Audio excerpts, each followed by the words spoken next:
Okay, so now you can really get an idea for the waterfall layout. The liner's in place, and the base, the foundation is being poured now. But now you can actually see the layout.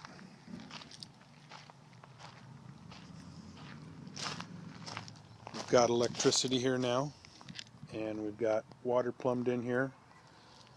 And where that bucket is where the pump is going to be. That's going to be the sump. Step back here. And you can really get an idea how big this thing's going to be. It's going to be a monster.